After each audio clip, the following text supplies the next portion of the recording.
কৃপা করে তোমার চরণ তরিতে করে আমায় ভবন পার করে দিও। এই সেই ভক্তাদির ভগবান আজকে বৃন্দাবনের রসে বিভাবিত হই সুরধনী গঙ্গার কিনারায় দাঁড়িয়ে বলেন, এই তো বৃন্দাবনের যমুনা, আমি সেই কৃষ্ণ, আর এই হলো বৃন্দাবনের গোপীগণ। এদিকে পেয়ে মনের আনন্দে মহাপ্রভু আজকে গঙ্গার কিনারায় হরিনাম সংকীর্তনে বিভোর হলে। খোলো করো তালে বড়া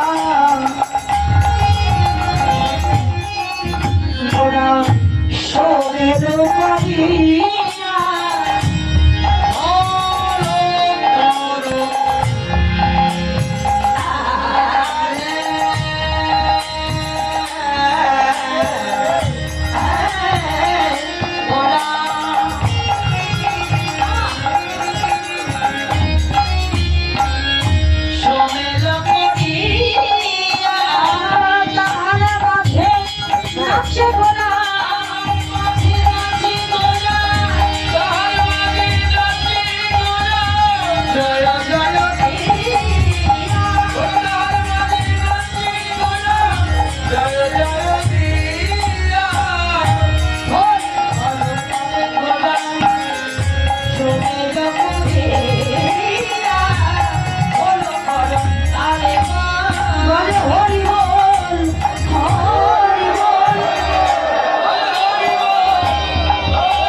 যিনি নদিয়া ইন্দুয়া কুমুদ বধুয়া, যিনি কিনা রসের নাটুয়া গোড়া, যিনি নিত্য নৈমর্ত ভক্ত হৃদয় রমণকারী শ্রীমন গৌর হরি। ভক্তাধীন ভগবান যিনি সচী মাতার কাছে হচ্ছেন প্রাণের নীলমণি নিবাস, নদিয়া নাগরিকগণের কাছে গৌরঙ্গ সুন্দর, আর ভক্তির কাছে হচ্ছেন ভক্তির ভগবান। সেই গৌরাঙ্গ মহাপ্রভু নবদ্বীপের মাঝে হরিনাম সংকীর্তনে খেলা করি সাজের বেলায় ঘরে ফিরে এসেছিলেন আমার গৌরাঙ্গ সুন্দর। মাতা সচী দেবী প্রাণের নিমাইকে দর্শন করে আরতি করলেন। আরতি শেষ করে নিমাই চাঁদকে শয়নে দিয়েছে। এখন নিমাই চাঁদ শয়নে আছেন। এমন সময় মধ্য রজনীতে আকাশে যে পূর্ণিমার পূর্ণ চাঁদের উদয় হয়েছিল, সেই চাঁদের কিরণ রশ্মি গোবাক্ষের দ্বার উদ্ঘাটন করে দিয়ে গোবাক্ষ অর্থাৎ জানালা। নিমাই চাঁদ যেখানে ঘুমিয়ে আছে পাশে আছে জানালা। তো সেই জানালা